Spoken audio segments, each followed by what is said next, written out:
Kazuya went to an event to photograph a famous cosplayer named Alice. At that moment, he really wanted Alice to look directly at his camera. He gathered his courage and shouted, asking her to strike a pose for him. To his surprise, Alice agreed and asked what kind of pose he wanted. Kazuya ended up letting her choose the pose herself. She named it Nightmare Impact. As he was enjoying taking pictures of her, a girl suddenly tapped him on the shoulder, startling him. Kazuya woke up and realized it had all just been a dream. That day was the first day of school in the new academic year. Kazuya quickly got ready and had breakfast with his family. His younger sister, Kanan, left for school first and told him to hurry up. That morning, students started arriving at school. Haruka came over and greeted Kazuya, asking how he had spent his summer vacation. Kazuya could only say that he basically did nothing over the summer. Haruka said she had seen Kanan every day at club practice, but had not seen Kazuya even once. Haruka then asked why he had brought a camera to school. It turned out the camera was an old one given to him by his father. Haruka said it looked like the kind professionals use. Just then, a girl rode by on a bicycle and greeted them. She also teased them, saying they looked like a couple walking to school together. Neither Kazuya nor Haruka recognized who she was. Before leaving, Haruka asked Kazuya to take a photo of her with Kanan sometime. Then she went over to talk to Tomoe. Haruka greeted Tomoe and asked how she was doing. Suddenly, their other friends ran up and hugged Haruka tightly because they had missed her so much. Haruka turned out to be a cheerful girl with excellent grades. She was also a star player on the tennis team and one of the most popular students in school. When they were kids, Kazuya and Haruka used to play together at the park, but before he knew it, Haruka had grown distant. Meeting the camera would soon change things for him. The day before, Kanan had gone into Kazuya's room to ask for some pencil lead. He told her to grab it from his desk. Kanan was surprised he had just finished his homework, saying he should have at least tried to do it before the Lantern Festival. She asked why their father's camera was in his room. Kazuya said it now belonged to him. Kanan felt jealous and wondered why Kazuya always got expensive stuff. Kazuya told her the camera was just a gift and that she should complain to their father, not to him. Kanan declared that she would make their father buy her a new outfit. Then she asked if Kazuya had taken any pictures yet. Kazuya admitted he had not taken any. Hearing that, Kanan was confused since their father had given him such a nice camera. She said it was a waste if he was not going to use it. Kanan then asked Kazuya to take a few pictures of her and he agreed. She immediately started posing with a cutesy bunny style. That was the last night of summer break, which felt just like any other year to Kazuya. That summer had been nothing special. His father gave him something even though it was not his birthday. A digital single-lens reflex camera with autofocus. Kazuya went to Kuba High School, a private school that was just like any other. The school was known for giving students the freedom to express their interests through club activities. On the first day of the new academic year, Momoko accidentally walked into a classroom taught by Miza. She was surprised and quickly apologized. She told the students not to hesitate to say hello if they saw her around school, then left right after. It turned out Momoko was the girl on the bike who had greeted Kazuya that morning, and she was a student teacher.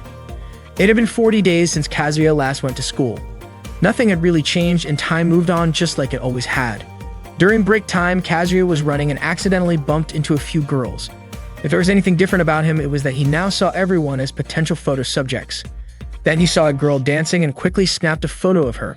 She noticed and greeted him, saying her class had physical education after the break. Kazuya told her he was just walking around looking for something interesting to photograph and happened to see her dancing there. They started chatting, and the girl was surprised to learn that Kazuya was Kanan's older brother. It turned out that she was one of Kanan's friends.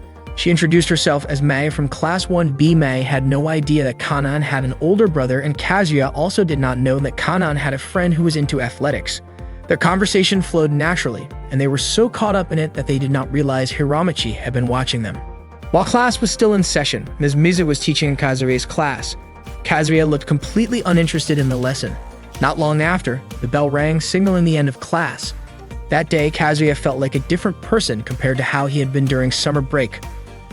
Holding a camera had somehow made him braver, helping him break out of a monotonous life. After school, he took pictures of different objects around the school. That was when he accidentally spotted a girl also taking photos on the school rooftop. Just as he was about to photograph her, Nanoka called out to him. Nanoka always called him Dartsoon. Kazuya told her he would actually prefer it if she stopped calling him that.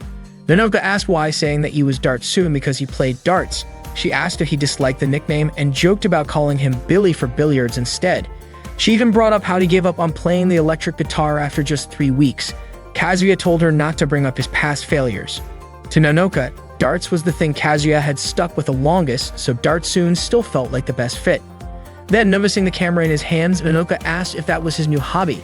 Kazuya explained that the camera was a gift from his dad. Minoka complimented it and asked if he had already taken any good shots. She teased him, saying he had probably forgotten to photograph someone really important, a girl who was healthy, kind, beautiful, full of youthful energy, and played softball. Kazuya asked where this girl was. Minoka grinned and revealed that she was talking about herself, telling him he could take as many pictures of her as he wanted. Kazuya agreed. But just as he was about to take her photo, Nanaka suddenly made a goofy face. Kazuya asked why she did that, and Nanaka said she just felt like messing around. Then she walked away. Out of nowhere, Hiramaki showed up and said Kazuya had done a great job connecting with her. He praised Kazuya for quickly capturing his subject on camera when asked, and said that Kazuya had a bright future thanks to that camera. Kazuya did not really understand what Hiramaki meant. Hiramaki admitted that he had been following Kazuya's every move that day without Kazuya noticing. He said Kazuya should try to broaden his perspective and not just focus on what was directly in front of him. At that moment, Hiramaki sent a message to all members of the photography club to gather. He introduced himself as a student from Class 3A and the president of the photography club. Hiramaki asked Kazuya if he would be interested in joining, saying he saw a lot of potential in him. He also talked about how the student life at Kuba High School was all over the place. Some students were really passionate about their club activities, others went straight home, and some just kept living the same routine every day. Then he mentioned how beautiful the wind felt when it blew upward, helping to create breathtaking scenes. Hiramaki brought Kazuya to the photography club room and introduced the members. First was Ida from Class 2A, who was an expert at low-angle shots. People often called him Low-Angle Ita. Then there was Takashi, also from Class 2A, who specialized in high-angle photography. His nickname was Takashi the Lightning Speed Snapper. Hiramaki explained that the fine line between suggestiveness and art was where true aesthetics lived, that the boundary between the two was artistic expression. The last member to be introduced was Yuko, who finally stepped forward. She was the only girl in the club known as Silent Snapper Yuko from Class 1C. Kazuya introduced himself as a student from Class 2B. Yuko's specialty was candid photography. She blended in with the background and captured subjects who had no idea they were being photographed.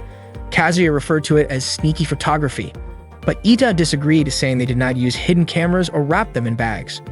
Takashi also pointed out that they only took pictures of people in designated public areas approved by the school. Yuko added that they always got the subject's permission before releasing any of the photos. Hiramaki asked Kazuya if he did not think all of them were amazing, then invited him to join their club. Hiramaki had figured out that Haruka, the school idol, was actually Kazuya's childhood friend. He also realized that Kazuya was close friends with Minoka, the softball ace, and Mei from the track and field club. That was when Kazuya finally understood why Hiramaki had invited him to the photography club in the first place. Hiramaki said being in the photography club was fun, and he wanted Kazuya to join him in capturing the youth of the school's female students, just the way they wanted. All of a sudden, Katsumi showed up and put a stop to what Hiramaki and the others were doing as they were trying to coax Kazuya into joining. Katsumi was a third-year student from Class 3A and also the president of the photo club. Hiramaki got annoyed that Katsumi barged into their club without any warning. Kazuya asked if the photo club was different from the photography club. Katsugi made it clear that they were not the same. Then Ru came in and told them not to compare the photo club to Hiramichi's sketchy little club. Hiramichi accused them of eavesdropping, saying it was an invasion of privacy. Katsumi explained that she had talked to the student council president about forming the photo club after Hiramichi made it clear he did not want her in the photography club. That was why all the official school event photos were handled by the photo club. Kazuya said that meant the photo club was the official one. Hiromichi responded that photography should not be about being official or not, and he did not care what the student council president said. As far as he was concerned, the photography club was a proper, formally recognized group. Katsugi admitted that the photo club did not have enough members to be official, and since Ru had already joined the volleyball club, they still were not a recognized club. Ru said she was ready to quit volleyball at any time, but Katsumi stopped her. Katsumi then asked Kazuya to join the photo club, saying that with him on board, they would be one step closer to becoming an official club. She also asked him to think about how the Kikuma River changes with each season, and whether he would not want to photograph such beautiful scenery with her. Hiromichi laughed at the idea of pretty scenery, saying there was nothing more beautiful than the charm of sensual photography. Katsugi pointed out that all the members of the photo club were girls and Kazuya would enjoy himself. Hiromichi warned him not to fall for that and told him to follow his heart. Both Hiromichi and Katsumi said they were chasing true beauty in their own way. At that moment, Kazuya felt torn about what to do. He even wondered whether it was really okay to take suggestive photos like that. Then Rue asked Katsumi to just let it go, saying it would not be so bad if it were just her and the weirdo Hikari. She did not think any boys should be allowed in the photo club, but Katsumi said that gender had nothing to do with someone's love for photography. Hiromichi said Kazuya should use his common sense and then ask him which club he would choose. Kazuya did not really want to take strange or suggestive pictures, but he felt stuck, unsure of which club to join to settle the whole argument. In the end, Kazuya chose the photography club. Hiromichi and the others were thrilled. Ita even said he would help teach Kazuya since he was still new to handling a camera. Takashi promised they would be good to his friends too. Katsumi said that Kazuya had fallen for Hiromichi's sweet talk. Still, she admitted that even though they were in different clubs, their love for photography was the same, and she told Kazuya not to hesitate to talk to her anytime. After that, Katsumi and Rue left. At that point, Kazuya felt like he had just joined a club full of crazy people. That evening, Kazuya ran into a girl. He asked if she was the one who had just been taking pictures of the sky from the rooftop. The girl said she was from the photo club. Kazuya guessed she was Hikari. Hikari looked surprised and asked how he knew her name, but Kazuya did not answer. Then she walked away. Kazuya headed to a classroom and saw Tomoe sitting at Haruka's desk. He wondered what Tomoe was doing there. She looked like she had been crying. Meanwhile, Haruka was out playing tennis on the court and Tomoe was watching her. Tomoe asked Kazuya if he could keep a secret. She wanted him to promise not to tell anyone that she had been crying at Haruka's desk. Kazuya asked her why. Tomoe replied by asking if he could still keep the secret if she told him the reason. Hiromichi welcomed Kazuya to the photography club. He explained that to him, photography should explore the edge of bold expression. Beauty, he believed, existed at the boundary of what was daring, and art should push that same boundary. For him, everything worth capturing needed to have that edge. Even if harsh light poured in and clouded the viewfinder, the right moment to take the shot would always come. The key, he said, was to observe, aim, and capture. The next day, Kazuya noticed Tomoe entering the classroom by taking a roundabout path and coming in through the back door. He wondered if it had anything to do with what Tomoe told him the day before. That day, Kazuya had gym class, and while he was changing clothes, Nanoka came into his classroom and called out to him. She was startled when she saw him still getting changed.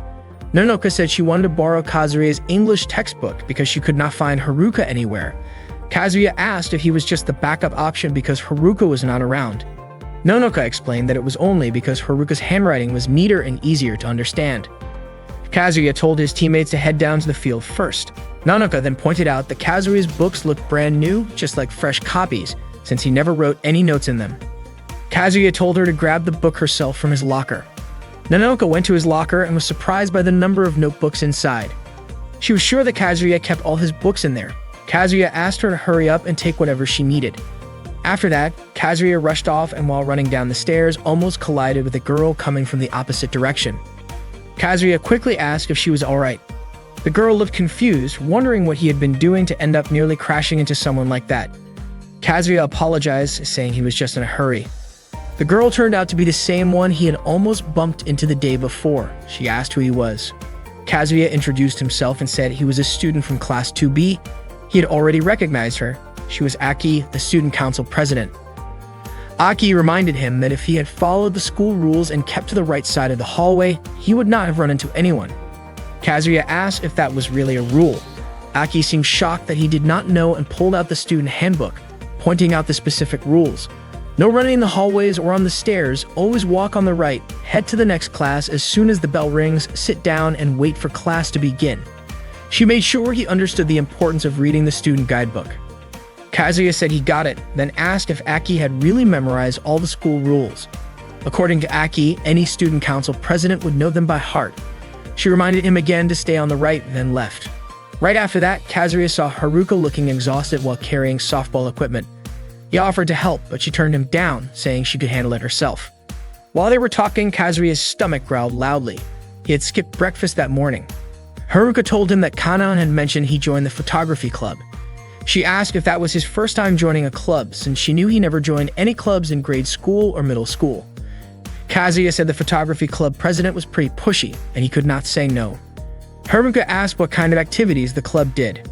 Kazuya replied that they talked about preserving students' youth or something like that. Haruka said that sounded pretty cool. She even told him he could come take pictures of the tennis club anytime since he had to help preserve their youth too. Suddenly, Haruka squinted at a flash of light. Kazuya immediately realized that Takashi and Ita were trying to secretly take pictures of Haruka, so he stepped in to block them. He wondered if they did not have class either. Haruka wanted to hurry and rejoin the others. Worried, Kazuya decided to walk with her and help carry the softball gear. He still had his doubts about what the photography club members were really up to. Once they got to the field, Haruka asked why Kazuya was still wearing his wabaki, the indoor school slippers. She told him to go change into the proper shoes. After gym class, Kazuya was starving. He was not sure if he could even make it until lunchtime. He heard a bell sound behind him and recognized it as coming from Kanan's phone charm, so he knew she was nearby. Kazuya turned around and said he was really hungry, then asked if Kanan had anything he could eat. Kanan was surprised that Kazuya's stomach could growl that loudly. She handed him a jelly drink she had brought for herself and planned to have after morning practice. Kazuya mentioned that it felt a little warm, and Kanan apologized, saying it had been sitting in the pocket of her skirt. Suddenly, Aki showed up and scolded Kazuya for snacking during break time. The moment he saw her, Kazuya was so startled he almost choked. Aki cited Article 12 under the Student Life section of the Student Rules, which stated that eating and drinking outside of designated break times must be done in the school cafeteria, unless the student has permission from a teacher or is in the middle of a club activity. Kanan said she was not aware of that rule. Aki reminded both of them to read the student handbook all the way to the last line and told Kazuya to finish the rest of his jelly drink in the cafeteria before walking off. Kanan mentioned that Aki was strict when it came to enforcing school rules, but Kazuya felt she was a little too strict. Still, Kanan said Aki was impressive and beautiful. Kazuya then asked why Kanan still carried that little bell around. Kanan explained that it was a precious item for her since Kazuya had given it to her when they were kids, so she wanted to keep it with her wherever she went. After school, Kazuya ran into trouble when he became a member of the photography club. Mai was practicing at the time and noticed Kazuya about to take her picture. She walked up to him and started talking, saying that photography club members were not allowed in the gym while the athletic club was holding practice. Kazuya asked why they were banned, and Mai quietly told him it was because the photography club members kept taking embarrassing shots from awkward angles. Kazuya immediately assumed it was Ita and Takashi's doing. He had not even known about that rule. Mai said she was surprised when Kanan told her that Kazuya had joined the photography club. She said she was sure Kazuya would never take pictures like that. Kazuya looked frustrated. He had just started to get into photography and was already running into a bunch of restrictions. Mai told him she would ask the club president to make an exception for him, then left to go speak with her. Not long after, Ida showed up. Kazuya asked why he was there. Ida said that Mai and Kanan were two of the most popular girls, and he congratulated Kazuya for being granted a special exception to the restriction. Kazuya said the real issue was why that restriction existed in the first place. He also asked who Mai Kano was, since he had only just spoken with Mai and had no idea who Kano was supposed to be. Ida explained that Kano referred to Kanan. Hearing that, Kazuya was so shocked he started coughing. He told Ita that Kanan was his younger sister. Ita was stunned and could barely believe it. He even asked if that meant he should start calling Kazuya Big Brother. Kazuya quickly shut that down, saying it sounded gross. Ita then tried to hug him, but Kazuya stopped him because it gave him the chills. A lot had happened since Kazuya got into photography, and surprisingly, it was not really because of the camera. It was more about how he had started to become more proactive in approaching people to take their pictures. It felt like a whole new world had opened up to him. That afternoon, Kazuya approached Hikari, who was taking photos of the school lockers. He was about to introduce himself, but Hikari already knew his name. Katsumi had apparently told her about him. Kazuya asked if the photo Hikari had just taken used backlighting. He mentioned that when he tried that technique, his shots always came out completely dark. He asked if there was some kind of trick to it. Hikari told him that there was nothing wrong with the photo being dark as long as it captured the right mood. She suggested that he try using exposure compensation. A moment later, Kazuya's phone buzzed with a message. He thanked Hikari and headed off. Hiramaki had messaged to inform everyone in the photography club that there would be an emergency meeting after school tomorrow. Kazuya immediately had a bad feeling about it. Kazuya could not sleep all the night before because he was so anxious. He kept wondering what the photography club members would say to him after school. On his way back, he ran into Haruka, who was wearing her swimsuit.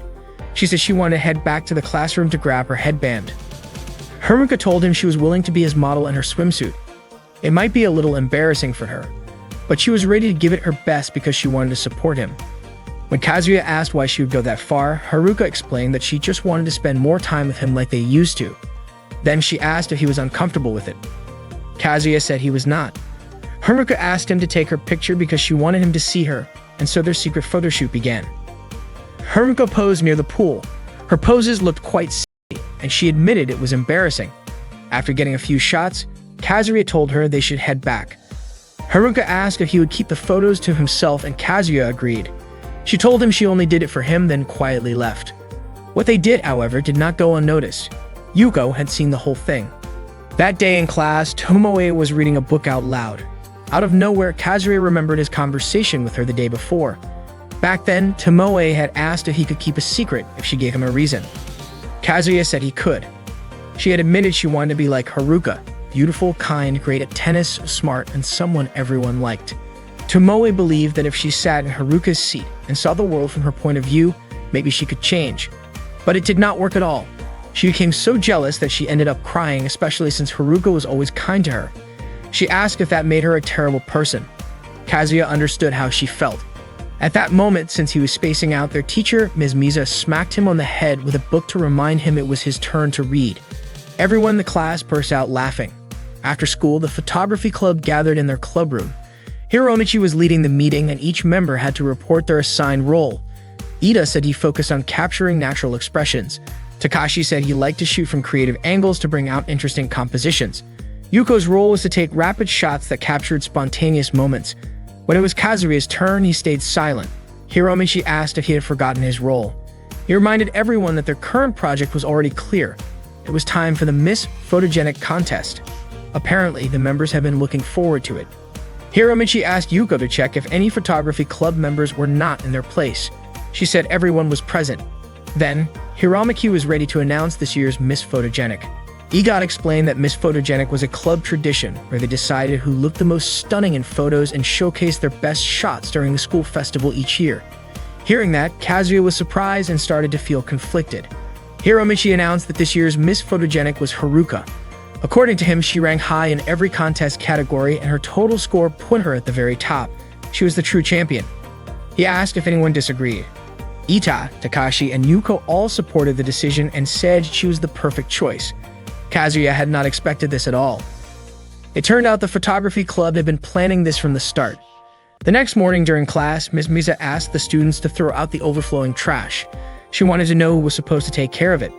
Kazuya volunteered and took the trash outside. Since it was rare to get permission to leave class during a lesson, he decided to take a short break before heading back. That was when he saw a girl climbing over the school fence. Without thinking, he raised his camera and took a quick photo. It turned out to be Aki. She immediately asked him not to take pictures of her, and Kazuya apologized and put his camera down. Aki asked if he had taken any photos. Kazuya said he had only snapped one but promised not to share it with anyone. She quickly got up and asked what he was doing there, and Kazuya explained that his teacher had asked him to take out the trash. Kazuya asked why Aki had climbed the wall to enter the school. Yes, that she did not want anyone to know she was late. Aki admitted she had overslept and felt embarrassed. Kazuya assured her that it was fine and he would not say anything to anyone. Aki thanked him and asked again if he would delete the photo. Kazuya said he would think about it, but promised he would never show it to anyone. He walked away with a faint smile, feeling like something interesting had just happened. That day, Nanako was rushing down the stairs. She made a sharp turn and jumped, but unfortunately, she did not realize that Kazuya was right below her. She crashed into him, and their lips accidentally touched before they both landed and fell. Nanako quickly apologized to Kazuya for not being careful. Kazuya reminded her to watch where she was going. Nanoka felt some pain in her teeth, so Kazuya asked if their teeth had bumped into each other. Nanoka admitted they had. Hearing that, Kazuya was shocked because it meant they had just kissed. He said he did not mind at all and asked how she felt about it. Nanoka laughed and said that was how she experienced her first kiss. She was actually happy that her first kiss was with Kazuya. She admitted that she would have been a bit upset if it had happened with someone she disliked. Luckily, it happened with Kazuya, and she did not mind it one bit. Nanoka still felt some pain, but she could still feel the sensation on her lips. That was how Kazuya ended up getting his first kiss, one that left his gums feeling numb. Later that day, Kazuya went to the pool with Ita and Takashi to take some photos. However, no one was there. Ita guessed that they had arrived too early, while Takashi figured that maybe the girls just were not swimming that day. Ita was clearly annoyed, thinking it meant he had no chance of getting a shot of Rina's chest. Kazuya said there was no point in waiting around and suggested they leave before anyone showed up. As Kazuya walked away, he accidentally bumped into a girl wearing a swimsuit. She asked what he was doing there, saying she was sure her class was next in line to use the pool. Kazuya quickly came up with an excuse, saying he had forgotten something. Seeing Kazuya stop, Ida gave him a push to keep moving. But that push made Kazuya stumble and his hand accidentally landed on Rina's chest. Of course, Rina screamed loudly. Kazuya immediately apologized and Rina forgave him because she knew it was an accident. Kazuya still could not believe he had just touched Rina's chest. That girl was Rina, one of the nominees for Miss Photogenic. Rina asked what Ita and Takashi were doing there. Ida said they were helping Kazuya look for his camera lens cap, and Takashi mentioned that the three of them were part of the photography club. Rina believed them without question. As they walked away, Ita and Takashi could not help but ask Kazuya if he really had touched Rina's chest. That made them extremely jealous. Kazuya insisted it had been a total accident. In the hallway, Kazuya ran into Kanan and Mei. He asked why they were still walking around, and it turned out they were on their way to the science lab. Kanan asked if Mei had something she wanted to tell Kazuya. Mei explained that Kazuya had been granted permission to take pictures of the track and field club because she had convinced the club president to let him in. Kazuya thanked her, but Mei warned him to be careful because if he did anything foolish, he would be banned right away. Kazuya understood and asked if they would be late since the bell was about to ring. Kanan and Mei then hurried to the science lab. Kazuya thanked Mei again and promised to do his best to take great photos. Unexpectedly, Yuko had overheard their conversation. That afternoon, Takashi, Ita, and Yuko called Kazuya over to congratulate him for getting permission to photograph the track and field club. Kazuya was surprised they knew about it. Yuko said it was thanks to her secret spying. Ida brought reference materials for Kazuya, and Kazuya was shocked to see that it was an adult magazine. Ita claimed it was a cosplay magazine and the models were just photographed that way. Kazuya said it was still inappropriate, but Ida told him to study what made a photo great by looking at that magazine, since they were all looking forward to seeing some silly photos of Mai. Kazuya said that he never agreed to accept the magazine. The three of them left, telling him to have fun with more than just that photo, though Kazuya had no idea what they meant. That night, Kazuya read the magazine Ita had given him. He felt a sense of urgency. He really wanted to have a few great photos for the photography exhibition, and he knew he needed to take a lot more pictures to get there. So he decided he would keep taking more photos, and if he kept doing that, the answer would probably come to him on its own. The next day, Kazuya watched Aki doing a dive at the pool. Aki only just noticed he was there and asked if he had been standing there long. She also asked what he was doing sneaking into the pool while the girls were practicing. Kazuya replied that it was already lunchtime. He then asked where she learned how to dive like that. Aki admitted that she used to be a diving athlete and had been in the swim club up until last year. She had to quit because she got too busy with her responsibilities as the student council president. Kazuya was surprised to find out Aki was that skilled at diving. According to her, there are a lot of great divers in Japan, but she is not on their level. Kazuya said he would love to take photos of her on the day of her match, but Aki told him it would be pointless to take pictures of her. He asked why, especially since her dives were so amazing. Aki told him to stop staring at her. Kazuya thought it was unusual since Aki was usually strict about school rules, but she seemed very different in that moment. He asked if he could take a few pictures of her because he wanted to capture her in her swimsuit. Aki replied that there was no way she would agree to something so embarrassing. When she turned him down, Kazuya reminded her that sneaking into the school like that was against the rules. Aki asked if he was trying to blackmail her. Kazuya pleaded again, asking her to let him take some photos. Aki asked if she refused, would Kazuya make a poster out of those photos and hang it outside the staff room, then send them out to the students through email. Kazuya jokingly called that a good idea, then begged once more to let him take the pictures. In the end, Aki gave in and asked what kind of pose he wanted. Kazuya asked if she could do a silly pose by putting her hands together and pushing out her chest. Aki said she already knew she was tall, slim, and flat-chested, and she thought Kazuya was teasing her. Kazuya said that was not what he meant. He just wanted to try something bold. Aki reluctantly agreed to go through with it. She started posing for the photos, clearly embarrassed, and told Kazuya to hurry up. Kazuya said it would be better if she were not so fussy. Aki said the camera could not capture her words and insisted he finish quickly. She said it would be just for that day. After taking a few pictures, the two of them looked at each other for a moment. Suddenly, Hiramaki showed up and praised Kazuya for actually getting a sexy shot at Aki. He said he had changed his mind about her. He used to think she was uptight and overly strict, but now he saw she had a daring side too. Aki said there was a reason why she did all of that. Hiromichi said her sensual side had bloomed, but Aki denied it and walked away. She reminded Kazuya not to show the photos to anyone. Hiromichi said Kazuya was pretty impressive and asked how he got Aki to do what he said. Kazuya refused to explain, saying it was a secret. Hiromichi remembered how passionate Aki used to be. Kazuya mentioned that Aki quit diving because she got too busy after becoming the student council president. Hiromichi thought that was only the surface of the story. He believed Aki would not have given up something she had done since she was a child over a reason like that. He felt like she was carrying the weight of her parents' expectations. At that moment, Kazuya was walking down the hallway reflecting on everything that had happened that day. Suddenly, Haruka approached him and greeted him, mentioning how Kazuya was really diving into photography and always took it very seriously. For Kazuya, photography was genuinely fun. Out of nowhere, Haruka's friend asked her to cheer for the soccer team. Before leaving, Haruka asked Kazuya to let her know when he wanted her to be his model again. As Kazuya walked on, he ran into Ita and Takashi, who were mopping the floor. Ita reminded Kazuya that they were going to carry out Haruka's operation. Kazuya thought that this was serious and he had to find a way to stop it that night. That night, Kazuya kept thinking about how he could stop it until he eventually fell asleep at his desk. Unfortunately, everything ended before he could figure anything out.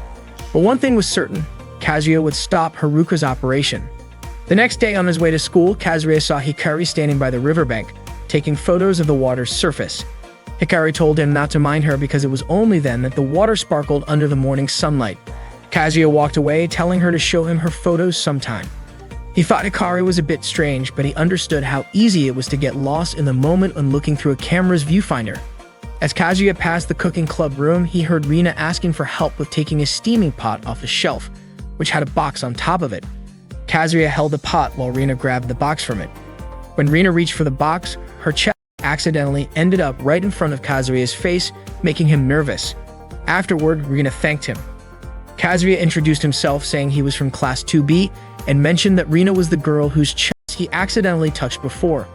It turned out that Rina was the only member of the cooking club. Kazuya asked if the school allowed her to run a club by herself. Rina replied that as long as the student council approved, it was fine.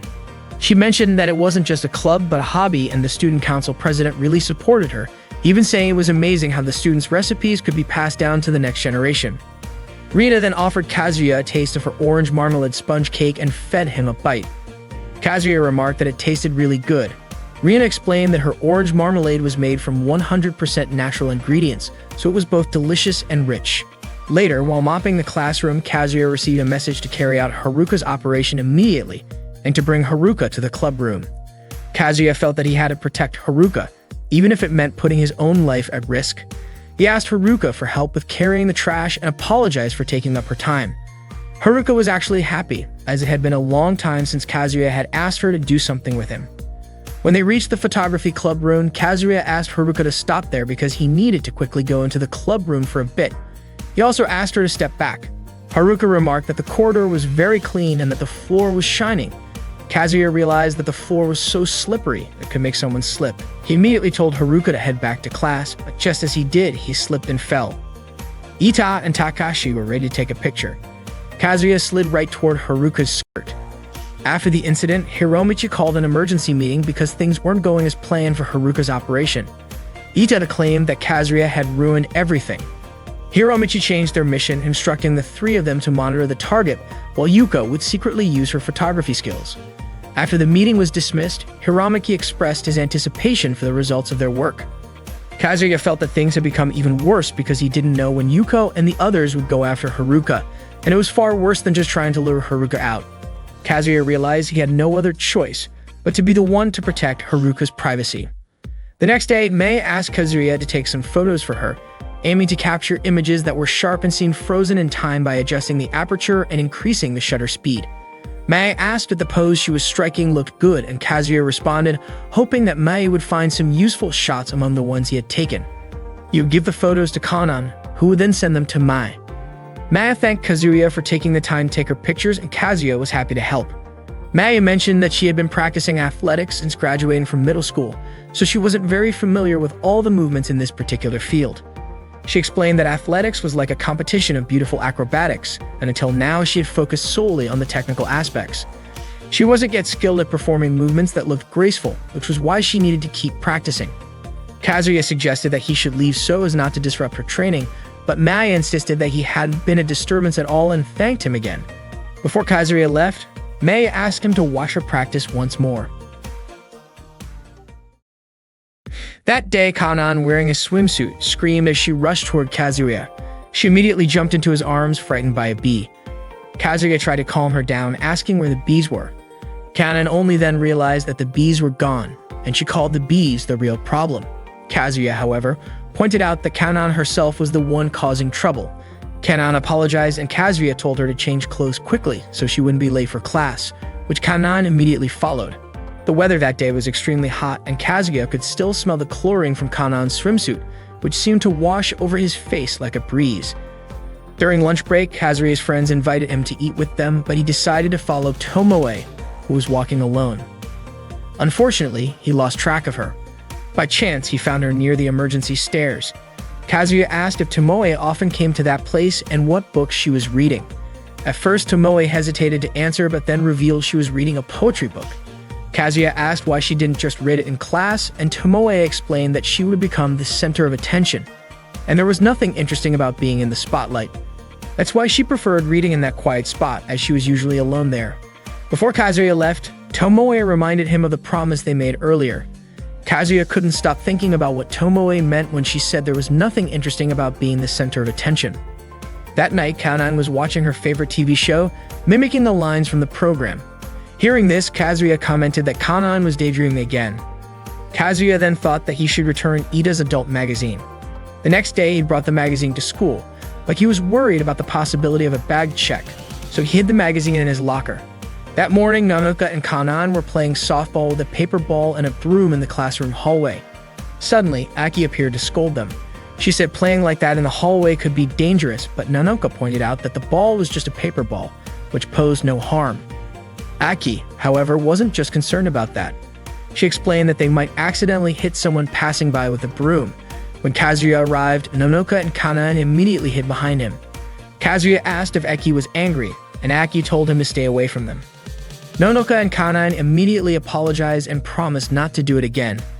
Kazuya admitted that he didn't know what Nanoka and Kanan had done, but pleaded with Aki not to punish them. Aki refused, as playing softball in the hallway was against the school rules.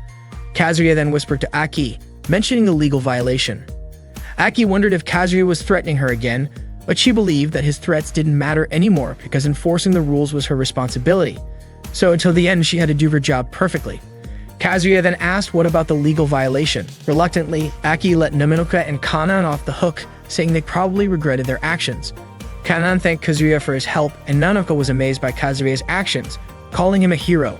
Before leaving, Aki warned Kazuya that she would get him back someday. The day went on as usual, and when the school day ended, Momoko appeared to be struggling with a bag of trash. Kazuya noticed her and immediately called out to her. He asked what she was doing, and Momoko explained that she was asked to throw the trash away behind the school, but couldn't remember where the trash bins were. Kazuya asked if she was lost, but Momoko refused to admit it, saying she just didn't know where she was at that moment and claiming she had simply taken a wrong turn. Kazuya found it strange that she wouldn't admit she was lost, but he helped carry the trash and showed her the way to the trash bins. Momoko thanked him profusely, asking if the trash felt heavy. Kazuya, however, didn't think it was heavy at all. Momoko was very happy because there were reliable guys at school. Kazuya asked her if she had attended an all-girls school before. Momoko explained that her previous school was a regular one, but it was all girls. When they reached the trash bin, Momoko thanked Kazuya. Kazuya then asked if Momoko knew the way home. Momoko said she knew because she could just follow the path they had taken earlier, but Kazuya wasn't sure about that. Momoko eventually asked Kazuya to walk her home to make sure she was safe. Hearing this, Kazuya laughed. That afternoon, the photography club had a meeting. Hiromichi announced that their next task was to take photos of cosplayers at a fan magazine sale event near the mall. They planned to capture beautiful moments of the cosplayers. During the event, club members were required to wear a PPD badge on their arms. PPD stood for Paranormal Phenomena Detectives, a quirky club formed at Hoshino High School to deal with the chaos caused by dark juvia in the world. Ida jokingly said that wearing the badge made them look like official paranormal agents and teased that their club leader was an adorable bunny. He told Kazuya to wear the badge on his right shoulder and said he would explain more once they arrived.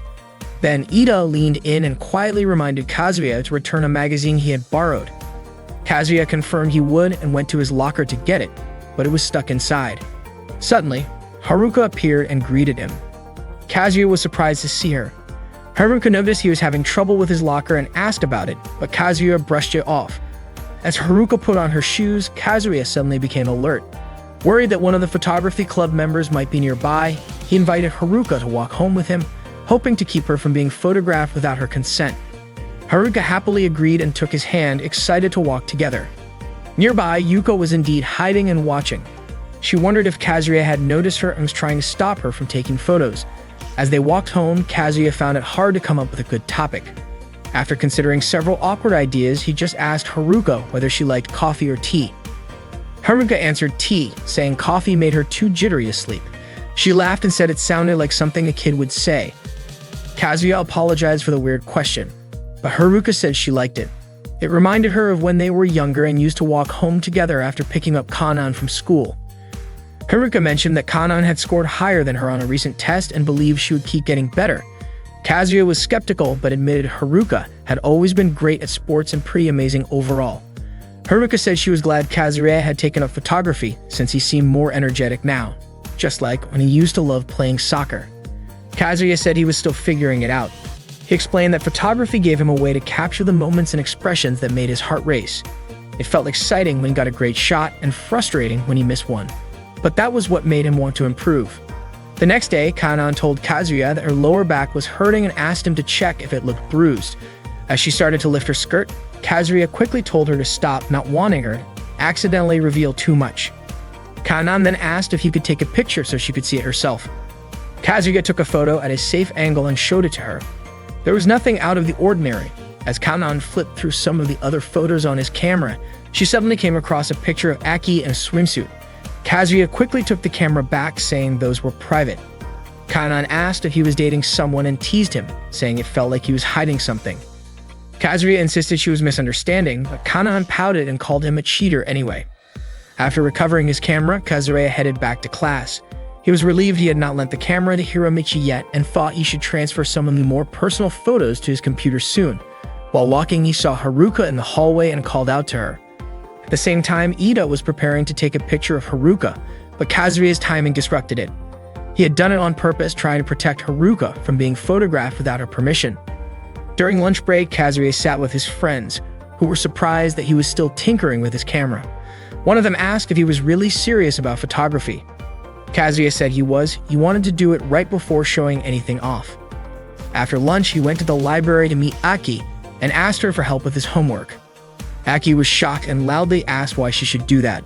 Kazuya reminded her not to shout in the library and jokingly brought up an old rule she had broken, making her flustered.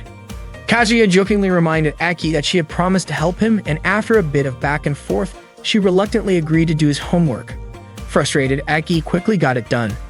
Kazuya praised her for being a reliable student council president who always kept her word. Later that afternoon, Kazuya went to his locker to return a magazine he had borrowed from Ita. As he opened it, Mei suddenly appeared and startled him, causing both magazines he was holding to fall. Mei apologized, saying she only meant to surprise him and helped him pick them up. Noticing the title on one of the covers, she raised an eyebrow and asked what kind of magazine it was. Kazuya quickly explained that it was not his and that he had ended up with it because of a situation involving the photography club. Mei was skeptical at first, and Kazuya nervously asked her not to report it. Mei paused and said she was disappointed but agreed to let it go, especially since she would feel lonely if Kazuya stopped coming to practice. She promised to keep it a secret, just between the two of them. As a joke, she asked if she could keep the magazine. Caught off guard, Kazuya gave a hesitant nod, thinking to himself that maybe this was karma for everything that had happened with Aki. That night, Kazuya transferred photos from his camera to his computer. He was preparing for the next day's event, where the photography club planned to take pictures of cosplayers. When the time came, Hiromichi gathered the club and gave them a quick pep talk before sending everyone out to capture the best shots they could. Ita and Takashi immediately went looking for ideal spots. Kazuya, still unsure of himself, hesitated. Hiromichi noticed and offered to help him get started. He gave Kazuya a few tips on how to photograph cosplayers, and soon enough, Kazuya found himself photographing the event's most popular cosplayer, Alice. Hiromichi continued snapping photos while encouraging Kazuya to be bold and confident. Opportunities like this did not come often. When Alice struck a pose and asked what kind of photo Kazuya wanted, he told her to pose however she liked. She shouted, "Nightmare Impact," and struck a dynamic pose with her arms raised. That was the moment Kazuya captured his first proper cosplay photo. As he kept shooting, something inside him clicked. He was starting to really enjoy it, and he wanted more chances like this. The next day, Kazuya observed a training session as several girls began warming up. Katsumi, one of the senior students, reminded everyone to stretch thoroughly to avoid injuries, sharing her own experience from her volleyball days. She noticed Kazuya nearby and asked him to photograph the session. Even though he was not part of the athletics club, Katsumi said he could learn a lot by observing and capturing real moments. Kazuya began snapping pictures as the girls stretched and prepared. While focusing on Yuko, he noticed a small detail, a distinct mole on her face, and made sure to capture it clearly. Then he saw Rina walking by carrying a bunch of training balls with a big smile on her face and quickly took a photo of her too. He made sure to focus on candid expressions and natural angles, aiming to highlight each person's unique energy. While taking photos, Kazuya thought about how people do not always get unlimited chances to connect with others. Happiness was a lot like wind, unseen but always there if you knew how to look for it. Every meeting could be a matter of fate, and photography had become his way of understanding that. Through the lens, he found himself getting closer to people, and for now, that was enough. That day, Haruka was assigned to read a poem titled The Wind of Matsubura by Kenji Miyazawa during Ms. Mrs. class. The students were really into it and paid close attention as Haruka read. After a few lines, Ms. Misa asked her to stop so someone else could take over. She called on Kazuya to read the next part. As soon as he heard that, Kazuya froze. He felt confused and nervous. Ms. Misa reminded him to stop glancing at Haruka and to stay focused on the lesson. Kazuya quickly looked for the part he was supposed to read. His awkwardness made the whole class laugh, while Haruka sat there trying to hide her embarrassment. It was one of those moments when reality seemed to splinter into endless possibilities, and one of them played out the very next day. Kazuya happened to see Haruka collapse in the hallway. He rushed over to help her. Haruka said she felt a little dizzy. Kazuya asked if she was okay, and she told him she was fine, that this kind of thing had happened since they were kids. Haruka often felt that way because she had anemia, but she was sure she would feel better soon. Kazuya suggested she go rest at the student infirmary and offered to take her there. He tried to lift her up to carry her, but as he did, his hand accidentally touched her chin. Startled and flustered, he immediately apologized. Then he asked Haruka to climb onto his back so he could carry her properly. As he carried her down the hallway, he could not help but think how stupid it had been to try lifting her by her underarms in the first place. While they walked, Haruka asked Kazuya if she felt heavy. Kazuya said no, she felt light. Haruka admitted she had been worried he might think she was heavy, but Kazuya told her not to worry about that. Unbeknownst to them, someone seemed to be watching from a distance, snapping photos with a camera. Once they got to the student infirmary, Haruka thanked Kazuya. He told her not to go to tennis practice that day and said he would let Kanane know. He asked her to rest and promised to come pick her up later. Haruka agreed and lay down to relax. As Kazuya was about to close the curtain, he noticed Takashi trying to take a picture of Haruka. Kazuya was shocked and wondered why that pervert was photographing a girl while she slept. Caught in the act, Takashi froze. Kazuya gave him a silent signal to leave, and Takashi quickly took off. Suddenly, Haruka spoke up. She said she would not mind if Kazuya took a picture of her while she was sleeping. Kazuya told her to focus on resting and said he would never do that. When they were kids, Kazuya and Haruka used to play together all the time. One day, while they were playing soccer, Kazuya accidentally kicked the ball right at Haruka. She suddenly looked weak and dizzy, and Kazuya ran to help. But just like that day in the hallway, he accidentally touched her chest while trying to lift her up. That was the moment Kazuya first realized that Haruka was a girl. Later, Kazuya called Kanan to let her know what had happened, and that Haruka would not be able to come to practice. Kanan asked him to take good care of Haruka. That evening, Kazuya walked Haruka home. Haruka said she had really enjoyed spending the whole day with him, and that she felt like everything was going to be okay. She told him that next time he could take her picture again, even if it felt a little embarrassing. She said she would do her best for him. She also asked him to let her know if he ever wanted to take her picture and thanked him for walking her home. After that, they went their separate ways. Kazuya felt happy hearing what Haruka said, but deep down, he was not sure. There was something inside him that felt solid, unchanging and unshakable, a kind of certainty he could truly be proud of. The next day at school, Kazuya overheard a group of girls talking about him. They were saying that he often spent time alone with Haruka, even though they thought the two of them did not make a good match. They seemed surprised that Kazuya and Haruka were even childhood friends in the first place. In their opinion, Haruka deserved someone better than Kazuya, and they were certain she would eventually dump him. Frustrated by what he heard, Kazuya walked off to be alone for a while. The way those girls talked was completely out of line, even to the point of putting Kazuya down. Some of them even said that if they were in Haruka's place, they would rather go for a good-looking guy instead of Kazuya. Unexpectedly, Yuko happened to hear the conversation too. While Kazuya was off by himself, Tomoe saw him, but she chose to ignore him and continued on her way. Not long after, Kazuya returned to his classroom hallway. As he passed by the door of the photography club room, Ita and Takashi noticed him. They had originally planned to ask for Ita's adult magazines back, but seeing how gloomy Kazuya looked, they decided not to say anything. Ida ended up giving up on the magazines altogether. Apparently, this kind of gossip had already happened before, back when Kazuya was still in middle school. He had even expected that rumors like this would come up again. A lot of people had made fun of him, saying he was not good enough for Haruka. As he was walking past the back of the classroom, Kazuya accidentally overheard a boy talking with Haruka. The boy was asking her if it was true that she had a childhood friend who was in the same class, and that she often spent time with him. Haruka replied by asking if he was referring to Kazuya, and then she admitted that yes, the two of them were usually together. The boy then asked if Haruka and Kazuya were dating. Haruka answered that their relationship was not like that, but before she could explain further, the boy suddenly looked relieved. He then asked Haruka to be his girlfriend and told her to forget about Kazuya. This boy was the star forward on the soccer team, while Haruka was the ace player on the tennis team. He thought the two of them would make a great pair. He did not expect Haruka to give an answer right away. He just wanted her to think about it first. As Haruka chased after him, she was surprised to see Kazuya standing nearby. She told him that there was nothing going on between her and that boy. They had just been talking for a little bit. Haruka also said that the boy was not even her friend. Kazuya said there was nothing wrong with that and even added that he thought Haruka and the boy looked good together. He believed that everyone would agree they made a nice couple. Haruka was confused by what Kazuya said. She had no idea what he was really feeling. When Kazuya stayed silent, she kicked him and called him an idiot before running off. As it turned out, Takashi and Ita had overheard the entire conversation. Kazuya could not stop thinking about Haruka and that boy, not even after he got home. The next day, Kanan came to the photography club room looking for Kazuya. Takashi and Ita were surprised to see her there. Kanan asked Kazuya where Haruka was. In response, Kazuya asked if Haruka was not at practice that day. Kanan said Haruka had not shown up at all and that she had seemed really down lately. Kanan admitted she was worried about her because Haruka had not been answering any of her calls. Kazuya immediately became concerned that Haruka might be having another episode like the other day due to her anemia. He quickly left the club room and asked Kanan to give him Haruka's phone number.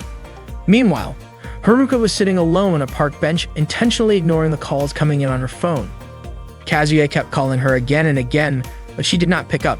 Suddenly, the sound of an ambulance siren could be heard in the distance, sending Kazuya into a full panic. Kazuya kept sprinting down the school hallway, leaving Ita and Takashi totally confused about why he was in such a rush. Out of the blue, Hiramiki sent a message to every member of both the photography club and the photo club, practically begging them to find Haruka and make sure she was safe. She was the queen of photogenic shots after all, and Hiromichi made it clear that their club would do whatever it took to protect her beauty. Determined to find her, Kazuya ran around asking 3 girls he'd seen gossiping earlier that morning, but none of them had a clue where Haruka might be. Suddenly, a childhood memory popped into his head. Back when they were younger, he had accidentally bumped into Haruka's chest with his elbow. At the time, little Kazuya had asked her to stop playing with him. Haruka, confused, asked if he didn't want to hang out with her anymore. He told her they weren't kids anymore and that boys and girls shouldn't be playing together. Haruka had said she really wanted to play soccer, and Kazuya had suggested she join the girls' soccer club so she could become an amazing player. But that wasn't what she had meant. She ended up shoving Kazuya and running off. Back in the present, Katsumi and Rue were also out searching for Haruka. They asked Rina if she had seen her that day, but Rina hadn't. Meanwhile, Takashi and Ita were even checking near the river in case she was there. Kazuya remembered another moment from their childhood, when Haruka had been upset with him for telling her they couldn't play together. She had hidden in a park and refused to go home. Kazuya had begged her to come out since it was getting late, but she just told him to go home by himself. She had cried, admitting that not being allowed to play with him made her feel really lonely. That's when it finally hit him. Haruka had always wanted to be with him. She had even once said she was willing to be photographed by him even if it was embarrassing, just because it was him. Realizing that, Kazuya was overcome with guilt. He kept searching for her late into the night, running through the city streets. He realized everything had been his fault. He'd been clueless, not just about how Haruka felt, but about his own feelings too. But he knew now that he couldn't hide anymore. At the same time, Yuko was also still out looking for Haruka. Kazuya headed straight to the playground where he and Haruka used to play. As soon as he got there, the rain started pouring down. When he didn't find her at the playground, he rushed off again. As he passed in front of Haruka's house, he looked up at her bedroom window, and there she was.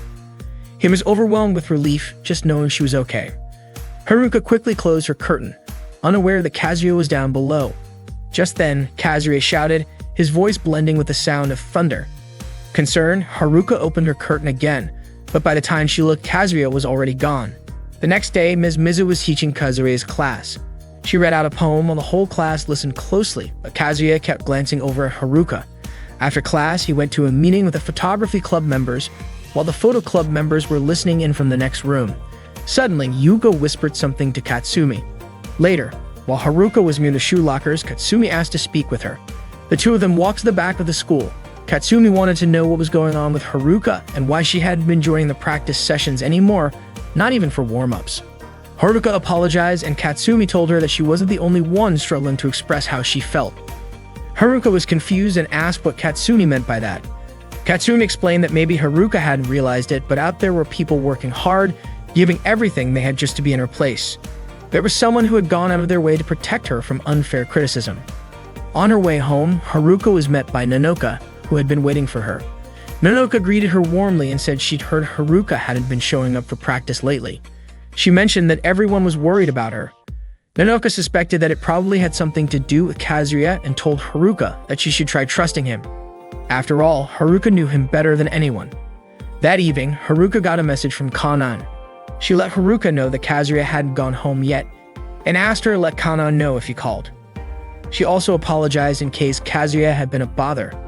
Not long after, a younger student messaged Haruka, asking her to calm down and come back soon because they were starting to worry. Katsumi also texted Haruka, saying she realized she might have been a little harsh earlier, and asked Haruka to believe in Kazuya and in her own feelings too. Mei messaged her as well, saying she wanted to do warm-ups together again since everyone was looking forward to seeing Haruka back. Rina sent her a message inviting her to make sandwiches together again, and maybe make some for Kazuya too. Yuko also messaged her, telling her that it wasn't healthy to keep hiding how she felt. Shortly after that, Kazuya finally messaged her. He told her that he was waiting at the place where they used to play together when they were kids and asked her, sincerely, for a second chance. That night, Kazuya stayed at the playground where they'd spent time as children, hoping Haruka would come. Haruka was a cheerful and beautiful girl, seen by many as a hero at school and loved by all her classmates. She was born on October 6th, making her a Libra with blood type O. Her figure was well-balanced and naturally graceful. Haruka's appearance was truly stunning and effortlessly photogenic. That night, Haruka met Kazuya at the playground. She said that place held a lot of memories for the two of them. She shared how they used to play soccer there until sunset, getting their clothes completely covered in sand. Haruka admitted that back then, she sometimes wished she had been born a boy. Kazuya remembered that he had accidentally elbowed her chest once, and he felt stupid for telling her to go out with another guy. He apologized for everything he had done wrong. Haruka asked him if he was going to leave her again. Kazuya promised he would not leave her anymore. Hearing that, Haruka was so happy that she hugged him tightly, knocking them both to the ground. After that night, things between them went back to normal. The next day, Haruka and Kazuya returned to the playground. Haruka said she really loved that spot. It was the same place she used to hide in when she was younger. She had always played there. She tried to crawl back into her old hiding spot, but her body had grown too much for her to fit. She asked Kazuya to push her in a little. Kazuya was surprised and asked if she really wanted him to push her butt. He was flustered and unsure how to do it. Haruka told him to just go ahead and push her, but in the end, the space really was too tight. Kazuya took some photos of the scenery around the playground. Haruka said he truly looked like he was enjoying photography. Kazuya admitted that he was still just a beginner, but the hobby made him feel at ease. He said he was not a pro yet, but he wanted to take it seriously. Haruka said she felt a little jealous that he had something he was really passionate about. Kazuya asked her if she liked tennis. Haruka said she only liked it a little and was not nearly as passionate about it as Kazuya was with photography. She also said that she had caused a lot of people to worry. Kazuya suggested they apologize together and Haruka agreed. He asked if she wanted to see some of his photos. He said his club always led the school's annual photography exhibit and he was thinking about showcasing his pictures there. Haruka said she would love to see them because to her, his dream had become her dream too. Kazuya then took a picture of Haruka smiling on the swing. He could not believe he had captured such a natural shot of her. He felt like he had captured her heart, and that was the thrill of photography for him. The next day, Kanan walked into Kazuya's room and asked why he was not getting ready. She reminded him that he had plans with Haruka. Kazuya said it was not really a date, but Kanan said being late for a date was practically a crime. She added that the daily horoscope said Kazuya would have better luck if he took a little time for himself. She told him to get ready quickly and stop making excuses, and she reminded him to be careful around annoying friends. Later, Kazuya met up with Haruka, who was already at the park. He apologized for being late, but Haruka said she had arrived too early. She admitted that her heart had been pounding in anticipation all day. Kazuya asked if he could take some pictures of her in her casual outfit, and she nodded. Meanwhile, Ita and Takashi were walking together.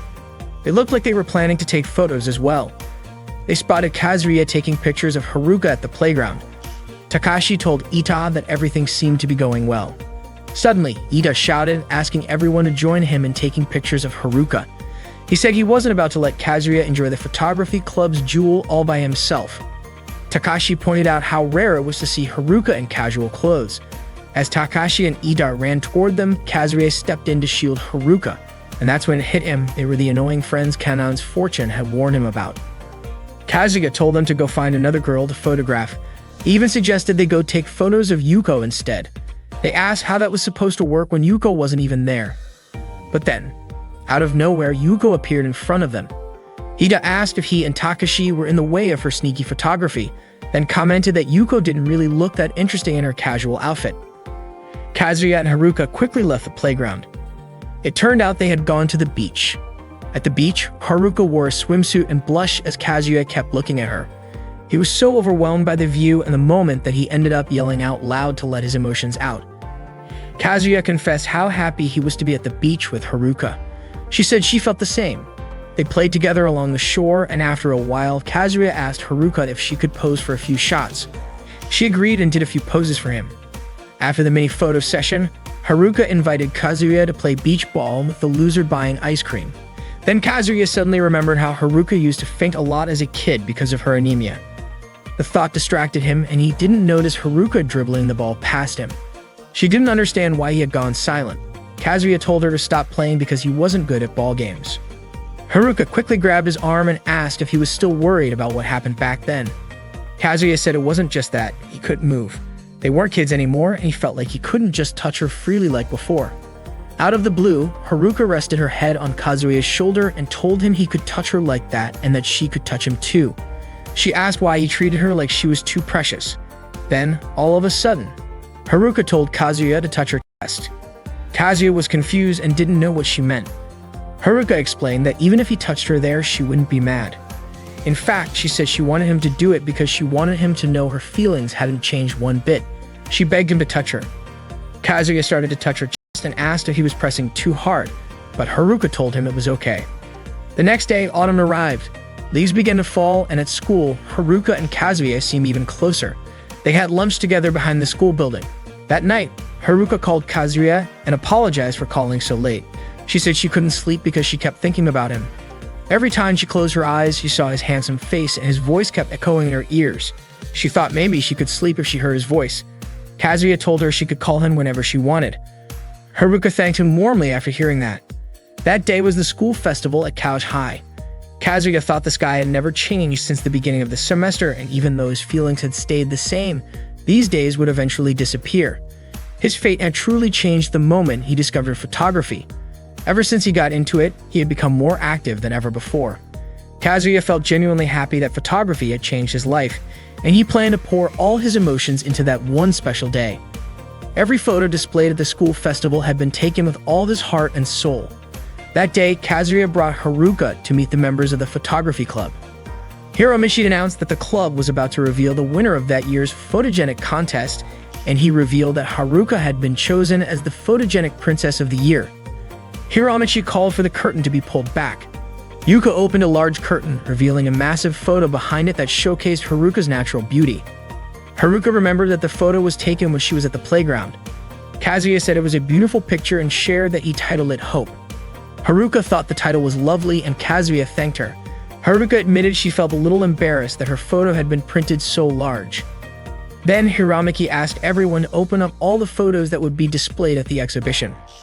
Haruka was surprised to find out they were all pictures of her. Kazuya explained that there was a reason for that, and Hiromichi offered to explain. Hiromichi shared that the members of the photography club went all out to capture Haruka's beauty in every shot. All the photos were taken secretly. He understood if Haruka didn't want her pictures displayed and wanted to decline the title of most photogenic, since it might suggest that their skills and passions still weren't enough. But he hoped that maybe she could accept it as something from them. Hearing that, Haruka nodded. Hiromichi and the others thanked her sincerely. The Kuba High School Festival was a lively event. Some students set up a bunny cafe with cute girls dressed as waitresses in adorable bunny costumes. The photography club held a photogenic exhibition. There was a landscape photo exhibit from the photo club, and every class had its own food stand. The festival came to an end that day. After school, Kazuya and Haruka went to the playground together. As usual, Haruka was drawn to the bear-shaped hiding spot. She loved it because it felt like the bear was watching over them every day, which made her visit it often. Suddenly, Haruka pretended to be the bear and tried to scare Kazuya. He laughed and said that she hadn't changed at all and that she was always on his mind. To him, she looked different in that moment, more feminine, but deep down, she was still the same Haruka he knew. Haruka admitted she had been trying really hard to be more feminine. As they talked, they felt the cool breeze of autumn around them. They played on the swings together, and Kazuya mentioned how summer had passed by so quickly, how so many things had happened, and how he had started talking to Haruka again. Haruka felt the same. She had started going out with Kazuya again and chatting with him like they used to. Kazuya confessed that when he was younger, he had always wanted to tell her that he loved her. He admitted that he had loved her ever since they were kids. Hearing that made Haruka so happy she teared up. She told him that she loved him too and had always loved him since they were little. She was deeply moved, feeling like a dream of hers had finally come true. They hugged each other tightly. Kazuya apologized for making her wait so long. Haruka acknowledged that he had left her alone and it had made her sad, but she didn't care about that anymore because now they were in love with each other. Kazuya admitted he had been foolish for not being consistent. Then he asked if he could kiss her just once and promised he would never leave her again. Haruka promised she wouldn't leave him either. And then the two of them shared a kiss. When they were kids, Kazuya once asked Haruka to come out of the bear tunnel, but she refused. She started crying, saying that Kazuya would never understand because he had lots of friends and he didn't know what it felt like to be left behind. In Haruka's mind, if Kazuya kept playing with her, he'd end up getting left behind too. So she asked him to just leave her alone. But Kazuya didn't want her to feel that way. He told her he would always be by her side, even if all his friends disappeared. Haruka was surprised and asked him why he cared so much. Kazuya said it wasn't strange at all. He liked her. Unfortunately, Haruka didn't quite catch what he said, so she asked him to say it again. That's when Kazuya shouted that he really liked her. A lot. Hearing that, Haruka finally came out of the tunnel and asked if he really meant it. Kazuya told her again that he seriously liked her. That made Haruka so happy. She said that meant they liked each other because she felt the same way. She liked Kazuya because he was cool and kind. Kazuya thanked her, feeling a bit shy. Then he told her that she should try being more feminine, like wearing skirts and growing her hair longer. He thought if she did that, she'd probably make more friends and feel happier, and maybe then she wouldn't get left behind again. Kazuya also told her she was cute. Haruka was over the moon. No one had ever called her that before. She asked if wearing a skirt would make her cuter, and if growing her hair long would help too. Kazuya was confident it would. Then Haruka asked if, by becoming cuter, Kazuya would want to marry her. She promised to try being more feminine. Haruka asked him to marry her if she became cuter, and Kazuya agreed. If she really did become cuter, then he'd marry her. That made Haruka really excited. She was confident she could become cuter. To Haruka, Kazuya was the first person who ever told her he liked her. He was the one who chose her over everyone else, and the one who tried to save her when she was all alone. To her, it might seem childish or even embarrassing looking back, but she believed that she and Kazuya had turned that memory into something more, a real growing love. And as long as they were together, they would keep creating new love again and again. That day during lunch break, Kazuya used his camera to take photos of students in the cafeteria. His focus was on Hikari, who was eating a burger alone. Kazuya took a photo of her and sat down across from her. Hikari asked if Kazuya was a stalker. Kazuya was surprised and asked why she would say that. Hikari explained that it was because Kazuya kept bothering her. According to Kazuya, Hikari was actually a perfect subject for a photo. He then asked if Hikari didn't know how to eat a burger properly. Hikari realized that her mouth was small, making it hard for her to eat the burger correctly. Kazuya showed her how, by pressing the burger down before taking a bite. Hikari said that method didn't suit her way of eating. Kazuya pointed out that there was sauce on Hikari's cheek, and she quickly wiped it off. Kazuya then ate the burger in one bite, savoring it with enjoyment. He relished the sensation of eating the burger his way. Meanwhile, in class, Miza, the teacher, was giving a lesson. Kazuya was distracted, focusing on the colors of Mrs. Body. Afterward, he noticed Hikari playing sports on the field. Once she finished, Kazuya met her near the lockers. Hikari seemed uninterested and didn't respond much to Kazuya's small talk. Kazuya then asked if he could take her picture. Hikari didn't refuse and mentioned that Kazuya liked to take pictures of people. Kazuya replied that Hikari liked to take pictures of everything except people. He began taking pictures of her from different angles, but Hikari's poses were stiff in front of the camera. She asked if Kazuya wouldn't rather photograph someone prettier or cuter than her. Kazuya explained that wasn't the point of photography. He said he just wanted to take a picture of Hikari smiling, but she didn't want to smile because she didn't like doing so, nor did she like being photographed. Hikari then left. Suddenly, Ita and Takashi appeared and said it seemed like Kazuya was in big trouble. Kazuya realized that he had never once seen Hikari smile. That afternoon, Kazuya once again helped Momoko, who had gotten lost again while trying to throw away her trash. Momoko thanked Kazuya for guiding her back to the trash bin. Kazuya asked if she had forgotten the way there again, and Momoko apologized for troubling him once more. He then asked if she knew how to get back. Momoko said she would pass by the field, but Kazuya thought that was too far. Momoko mentioned that someone in the photography club was taking pictures of the field, and she asked if Kazuya was in the same club as that person. Kazuya confirmed that he was in the photography club and agreed to accompany Momoko as she passed through the field. After seeing her off, Kazuya approached and took pictures of Hikari, who was taking photos of herself. He asked why she was taking her own picture, especially since she usually took pictures of everything but people. Hikari admitted it was because Kazuya had said something strange, which made her curious to see what her own expression would look like in a photo. Kazuya complimented her and asked if she would take pictures of others like she did before, but Hikari said she didn't like taking pictures of people. Kazuya asked why she kept saying that. Hikari explained that whenever she photographed people, they always smiled right away, and to her, those smiles seemed fake. She didn't know if their smiles were genuine, and she didn't like smiles like that, so she refused to smile. Hikari then walked away, but Kazuya shouted that he wouldn't keep it a secret and would prove it to her. Hikari knew that Kazuya would do whatever he wanted to do. That afternoon, Kazuya went with Hikari to take pictures. Hikari mentioned that on clear days, Mount Fuku could be seen in the middle of the city, while on the other side, skyscrapers were visible. Hikari then asked if Kazuya was getting bored. He said it was something new for him, as he usually only photographed people. Kazuya and Hikari went to an amusement park. He took pictures around the park, but he wasn't interested in making Kazuya his subject. Instead, he was more drawn to the scenery, especially the flowers along the roadside that no one seemed to notice. He liked how flowers would never betray him. Kazuya then took a photo of Hikari from behind. The next day, when Kazuya woke up, he suddenly became excited about getting Hikari to take pictures of people. At school, Kazuya met with Katsumi to talk about how Hikari disliked taking pictures of people. Katsumi was curious about why Hikari felt that way. Kazuya even explained that the reason Hikari didn't take pictures of people was because she didn't like smiling, which is why Kazuya wanted to do anything he could to change that, and he would give her something beautiful to solve it. After that, Kazuya sent a message to Hikari asking her to meet him on the field.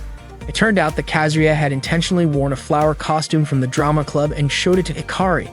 When Hikari arrived at the field, Kazuya quickly revealed himself and said that he did this just for her, then asked if she would take his picture. Unfortunately, Hikari remained indifferent toward him. Hikari immediately walked away, and Kazuya even mentioned that he would change her perspective. It turned out that even though Kazuya had boasted about changing Hikari, he had no more ideas. The autumn season passed and winter arrived. One day in winter, Kazuya went to a cafe alone. After that, he went for a walk and saw Hikari taking pictures of a cat. Kazuya immediately approached her. He was surprised to find out that Hikari also took pictures of cats, and after all, cats were animals. Hikari explained that she liked the aura that wild animals gave off, and she left Kazuya. The next day, Kazuya asked Ita and Takashi for help. They were about to refuse, but Kazuya threatened not to return the magazine from before. Kazuya whispered something to them, and they quickly agreed because he asked them to take pictures of panties and bouncing chests. Kazuya mentioned that they probably needed the right costumes. Yuko said that she knew someone who had the kind of costume they were looking for. Kazuya then asked if Yuko could wear something that was a bit sexy. Katsumi, who had been listening to their conversation, suddenly opened the curtain and said that she knew someone who worked at an amusement park and would try it. Ida forbade the photography club from getting involved, but Kazuya asked them all to work together. At that moment, Hikari received a message from Kazuya telling her that he found a cute cat near an alley by the mall and invited her to take pictures of it. Hikari had a bad feeling about it. At that time, Yuko dressed Ita and Takashi to look like cats. Yuko told them they had to look like wild cats because if not, the cat operation would fail. Ita hid in the drainage while Takashi was on the roof, and they would both take pictures of Hikari. After that, Yuko set up smoke to lure the wild cat out. When they arrived at the alley near the mall, Hikari saw Kazuya dressed as a cat. As expected, she knew Kazuya was up to something strange again. When she was about to take a picture of him, suddenly, Takashi and Ita were surrounded by wild cats, and Yuko quickly took pictures of them.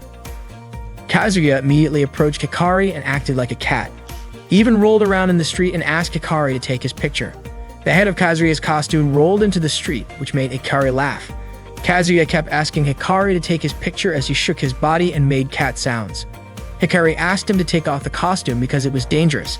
It turned out that Kazuya was acting like this because he really wanted Hikari to take his picture. Hikari said she would definitely laugh if she took a photo of him in that pose. Kazuya then removed the cat head costume and said that his mission had failed, but for Hikari, it was entertaining enough. The next day, Kazuya met Hikari at the bookstore. When he arrived, he apologized for being 30 minutes late. Hikari laughed when she saw Kazuya carrying the cat costume. Kazuya explained that he was late because he had no place to store the costume. They both went to Kuva Amusement Park. Kazuya asked if anyone would get jealous of him spending time with Hikari, to which Hikari replied that she came to the park only to respect Katsumi. Kazuya and Hikari went on an extreme ride that made them scream loudly. After that, they visited a haunted house attraction. Kazuya looked terrified when he saw hands reaching out from holes in the walls. Hikari reassured him, saying that it was just a trick and the hands belonged to the part-time workers. After having enough of the haunted house, they rode a roller coaster and then went on a swing ride. Later, they took a ride on the Ferris wheel. From the top, Kazuya pointed out the view of Mount Fuji, which was very clear from up there. Hikari said the view was beautiful and bright. After leaving the amusement park, they walked together, enjoying the sunset. Kazuya said that it was a lot of fun, and Hikari mentioned that it had been a long time since she had screamed like that. She then asked Kazuya what he wanted to do next, and Kazuya said he didn't know. Hikari told him about a place she couldn't visit alone and asked if he would accompany her. As they walked, Kazuya was curious about the place Hikari meant. He guessed it might be a place couples typically visit. It turned out to be a high spot where they could see the city from above. Hikari borrowed Kazuya's camera to take pictures of the view. She said the place felt far from the hustle and bustle of the city, so the stars looked beautiful from there. Hikari took a picture of the sky and thanked Kazuya for the day, but Kazuya insisted he hadn't done anything for her. Hikari admitted she felt a little scared and explained that she had a tendency to daydream when she was younger. She revealed that she really enjoyed photographing insects and flowers, but when she got to middle school, the girls in her class started talking to her. That was when Hikari became interested in chatting about fashion and music, though she never really cared about those things. She used to go out and play, acting stylish and smiling. But as time passed, she started understanding conversations more and more. She also felt happy to have many friends for the first time and tried to fit in with them. However, her friends saw her as a strange girl, and they only wanted to make themselves look better. Hikari's friends started bullying and insulting her, which made her upset. Eventually, Hikari stopped hanging out with them. The teasing and insults continued. One day, when one of Hikari's friends lost her wallet, it was found in Hikari's bag. Even though she didn't do it, the teacher had already accused her, and all of her friends cornered her. Hikari could even hear them laughing in class. The girls hated her and the boys teased her. Hikari noticed her smiles were different from when they first met, as if she could tell what they were thinking. This made Hikari very sad, and that was when she stopped smiling. She also stopped trusting others. Kazuya said Hikari's friends were really cruel and he couldn't forgive them. Hikari felt happy and said that Kazuya was really kind because he was the first person to support her. Hikari admitted that she believed in Kazuya's smile. She said that it was enough for her to photograph the scenery. When Kazuya looked at the photos of flowers and stars, he thought they looked like heaven. Hikari asked what Kazuya hoped for from a shooting star in the sky. Kazuya said that he liked Hikari's smile and that he could even count how many times he had seen it, so he wanted to see Hikari smile as many times as there were stars or even more than that. That was his wish. Hikari asked if she could photograph Kazuya's smile and Kazuya agreed. Hikari mentioned that it would be her first photo since she was in high school. Kazuya then asked what Hikari wanted, and Hikari admitted that she wanted to see Kazuya's smile even more than that. When Kazuya saw that Hikari was cold, he placed her hands into his pocket so she could feel the warmth. After that, they shared a kiss. From that night on, Kazuya and Hikari grew even closer. The next day, the two of them went to a lake and took a boat ride. They took pictures of each other. Their closeness even made others around them feel uncomfortable. Kazuya invited Hikari to the beach next week, and Hikari agreed. She said they would meet at 10 o'clock at the bookstore near the station. Hikari chose the bookstore as their meeting place because she could read books if Kazuya was late. Kazuya smiled and said that it seemed it took time to make Hikari trust him. When they went to the beach together, Kazuya took pictures of Hikari wearing a bikini. Hikari posed in various ways while being photographed. Besides playing on the beach, they also went diving together. Before they knew it, they had a large collection of photos since they started getting closer, and these photos were displayed in the photography club. An unexpected meeting happened when Kazuya saw Aki wearing a swimsuit. Aki performed a diving jump and swam, and Momoko complimented her. Kazuya called Aki and walked over to her. Momoko then asked if Kazuya had not gone home because of his club activities. Kazuya admitted he wanted to take some beautiful photos for the exhibition. According to Aki, taking photos is great, but you shouldn't take pictures of weird things. Kazuya didn't understand what Aki meant by weird things. Aki was about to grab a support, but Momoko stopped her because it was her job to get it. However, Aki responded that if Momoko took it, she might get lost. Before leaving, Aki reminded Kazuya to stay quiet and not talk about weird things. Kazuya then asked if Momoko was learning how to swim, and it turned out that Momoko wanted to be recognized as a government employee for elementary schools, and the requirement was to swim 50 meters. That was why Aki was teaching her. In other words, they were helping each other since Momoko also helped Aki with lessons, which meant she was also easing Aki's burdens. Momoko explained that Aki had left the swimming club to fulfill her duties as student council president. That afternoon, it started raining heavily and Kazuya rushed into the school building. He hoped his camera wouldn't get damaged by the rain. At the same time, Aki was also caught in the rain at school. Aki hoped the rain would stop soon. Kazuya watched Aki's wet body, drenched by the rain, and suddenly he took a picture of her. Aki asked why Kazuya had taken her photo, and she realized she couldn't let her guard down. But once again, Kazuya used his threat to get her to cooperate by mentioning the time Aki had been late for school. Aki got annoyed and told Kazuya that if he really wanted to take her photo, it was fine. Kazuya then told her to strike a pose. Aki was surprised by this request and worried someone might see her posing there, but she had no other choice and followed his instructions. Aki quickly posed while Kazuya directed her through different poses, like spreading her legs, lying down, sitting, and raising her arms. After several poses, Aki started getting used to it. At that moment, Hiramaki saw them and praised Kazuya for convincing Aki to be photographed. The next day, Kazuya felt very happy because he now had plenty of material to use against Aki. As the break was almost over, Kazuya saw Aki on the school rooftop. He went over to her and reminded her that break time was almost over. Aki asked Kazuya to leave her alone and wondered why he hadn't taken her picture. Considering the student council president was skipping class on the roof, wasn't that good material for a threat? Kazuya then asked what was going on with Aki since she didn't seem like herself. Unexpectedly, Aki snapped at him, telling him to leave her alone. Kazuya then pulled Aki to follow him, taking her to the spot where she had climbed when she was late before. Kazuya said that Aki's way of skipping class wasn't fun and he suggested they escape from school together. Kazuya told Aki to climb the school wall by stepping on his back. Aki admitted she couldn't do it, so Kazuya told her that if she wanted to skip school with him, he would delete all the photos he had taken of her. Aki asked why Kazuya was willing to do that for her, and Kazuya said he didn't like seeing Aki upset, and he couldn't just leave her like that. Aki then stepped on Kazuya's back and climbed the wall. To their surprise, Takashi and Ida saw them and were confused about what Kazuya and Aki were doing. It turned out that Yuko was also helping Aki skip school. Takashi and Ida quickly followed them.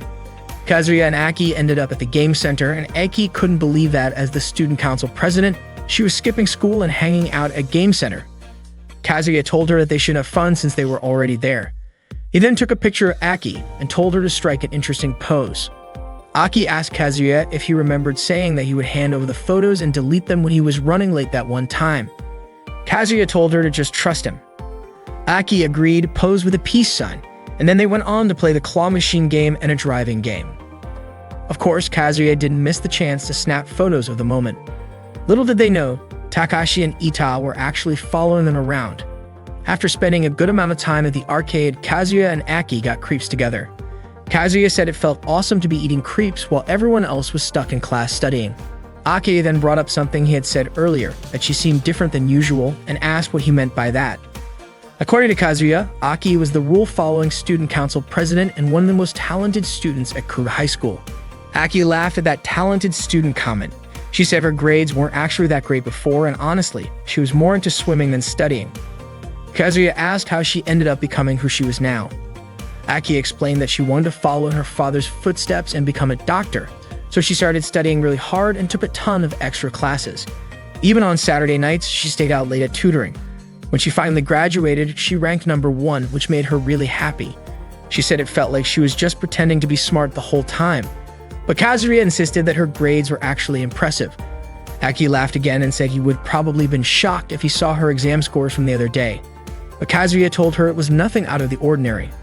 Aki admitted she was exhausted. She had even quit swimming just to focus on studying, and that was all she could do. She said she couldn't bring herself to give up on being the student council president or becoming a doctor, but deep down she knew she couldn't do everything. Out of nowhere, a middle-aged woman came up to Aki and recognized her. She remembered that Aki had once saved someone's life. The woman shared that the incident happened about a month ago on a Monday morning. An old man had collapsed in the street, and while everyone else was panicking, not knowing what to do, Aki stepped in and rushed him to her family's hospital. She even stayed by his side. According to the woman, if it hadn't been for Aki, the man might not have made it. That was when Kazuya realized that was the same day Aki had been late to school. The woman thanked Aki sincerely and said she was proud of her for being such a kind girl. But unexpectedly, Aki said she wasn't as good as people thought she was. The woman was a bit surprised to hear that, but she explained that all she really wanted was to express her gratitude. Then she quietly left. Turns out, Takashi and Ita were still following them. Just as Ida was about to walk up to the two, Hiromiki suddenly grabbed his arm and stopped him.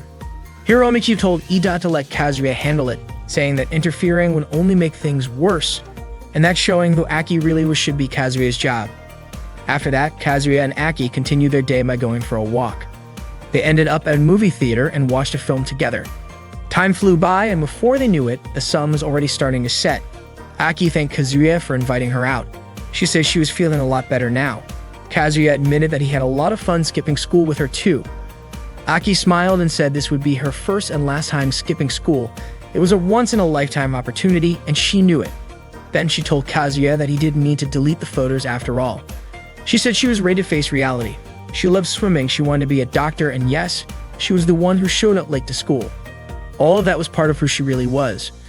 She said she realized it while having fun with Kazuya, so she asked him to keep the photos. After that, Aki said goodbye and left for home. That was when Kazuya realized something. Whatever had been standing between the two of them had completely disappeared. A few days after Kazuya asked Aki out on a date, he still couldn't believe he had actually done it. That day was the first time he ever saw Aki in casual clothes. The two of them went to an aquarium, where they spent time looking at all kinds of fish.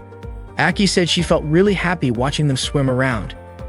Kazuya told her there was something he really wanted to take a photo of Aki swimming. He thought that if she were still in the swim club, maybe he'd have lots of photos of her in the water. Aki, a little flustered, said she didn't mind if Kazuya wanted to take pictures of her. Hearing that, Kazuya immediately asked when he could take her photo. But before Aki could answer, the dolphin show was about to start. They quickly headed over to the dolphin performance area. While they waited, Aki shared something personal. She said she had once been saved by a dolphin. She didn't mean from drowning though. What she meant was that when she was going through a rough time emotionally, her dad used to take her to see dolphin shows to cheer her up. It always worked. Watching dolphins helped lift her spirits, and that's actually what inspired her to start swimming, because she wanted to be like them. Kazuya asked her why back then she didn't just tell the truth, that she was late because she helped someone. That way she wouldn't have had to sneak into school like she did. He didn't understand why she kept it to herself. After the dolphin show, they went to a spot where they could watch the sunset. Kazuya admitted that at first he thought Aki was kind of stubborn, but the more he got to know her, the more he realized he was wrong. Aki says she was glad he had asked her to skip school that day. She said she didn't mind if Kazuya knew everything about her, because she finally understood something about herself. She realized that while she had all these different sides that were good and strong, she had been holding herself back. That was why she never felt complete. But now she was ready to face that, and she was really grateful to Kazuya for always encouraging her. Kazuya told her that he loved her deeply. Aki smiled and said that from that moment on, she was going to chase her dream, her childhood dream of becoming a doctor. She promised she would work hard to get into med school. Then she asked Kazuya if he would keep cheering her on even if she wasn't perfect yet. He said yes without hesitation. Aki thanked him, saying she knew he would say that. Then Aki asked Kazuya to hold her. When she was a kid, it was the dolphins that gave her strength, but now she wasn't a kid anymore. Kazuya gently wrapped his arms around her and told her again how much he loved her. Aki thanked him, telling him that she loved him too. Kazuya promised to stay by her side until they graduated. Aki asked him to take her out again like that day, and to his surprise, she quietly asked him to kiss her, gently. Kazuya told her to close her eyes, and when she did, they shared a kiss. At that moment, Kazuya felt completely sure that Aki's dreams would come true. The next day at school, Aki sent a message to Kazuya. She asked him to come to the pool if he was free. Kazuya quickly made his way there and saw Aki practicing her diving. It was the perfect moment for him to take some photos, so he grabbed his camera and captured a few shots of her midair. Her dive was so clean that it barely made a splash. Afterward, Aki told him that she had rejoined the swim club. Kazuya said there was no way he would miss a chance to photograph her. Her teammates in the club were thrilled to have her back. Meanwhile, Takashi and Ita were sneaking around trying to take pictures of the swim club members during their practice. Unfortunately, they weren't being careful and accidentally disturbed a swarm of bees. The bees started chasing them, and in a panic, they ended up jumping into the pool to escape. Later, Kazuya titled one of Aki's smiling photos "The Smile of the Future." Time passed, and eventually, Aki was chosen to deliver the farewell speech at their graduation ceremony. Her hard work paid off, thanks in part to Kazuya's constant support. He never stopped encouraging her, and she was deeply grateful. In her speech, Aki said that every time she thought about her most cherished memories, her heart would start to race. And that day, she finally graduated from Kuba High School. To Aki, only Kazuya had truly seen who she really was. He was the one who made her smile, and she loved him deeply. Aki expressed her hope that Kazuya would graduate soon and follow her path. That morning, Nanoka called Kazuya to wake him up and told him to get moving for their morning practice. Kazuya had promised to help her that day. At 16 years old, Kazuya was a second-year student at Kog High School. His dad had given him a camera, and after that, he joined the photography club. Before that, his days felt dull and repetitive, but everything started to change from then on. Somehow, Kazuya ended up getting roped into helping his childhood friend Nanoka with her morning training. That morning, he went straight to meet her since she had asked him the day before to join her practice. When they met the shoe lockers the day before, Nanoka had asked if he had been working hard on his photography.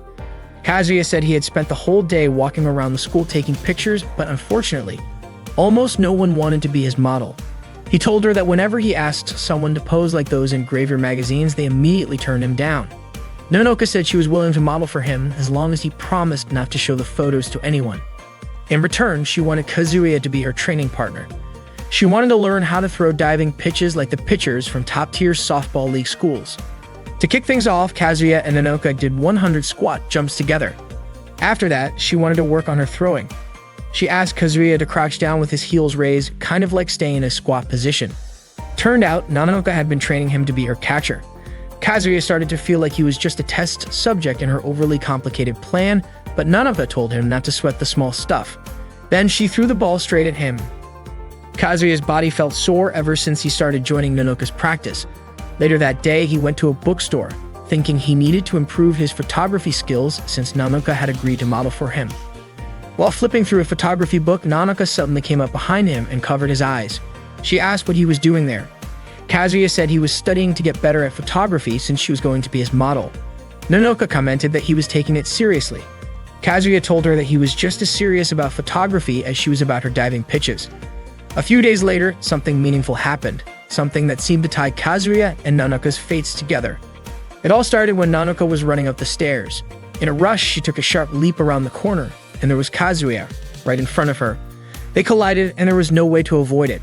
They accidentally kissed. Right after, they asked each other if they were okay. Nanoka apologized for not watching where she was going, and Kazuya reminded her to be more careful next time. Nanoka said her teeth were sore, that it hit them they had just kissed by accident. Nanoka admitted that she was kind of happy it happened with Kazuya. She said she would have felt really awful if it had been someone she disliked instead. There was another moment that connected their paths even more. It happened when Haruka sewed up Nanoka's gym bag, which had been torn a few days earlier. Once it was fixed, the bag looked good as new. Nanoka was super thankful to Haruka.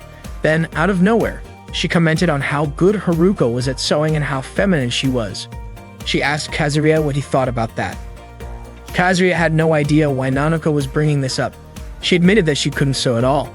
Kazuya said he never said anything about that, but according to Nanoka, the way he looked at her said it all. After that, she said goodbye to Haruka and headed off to class.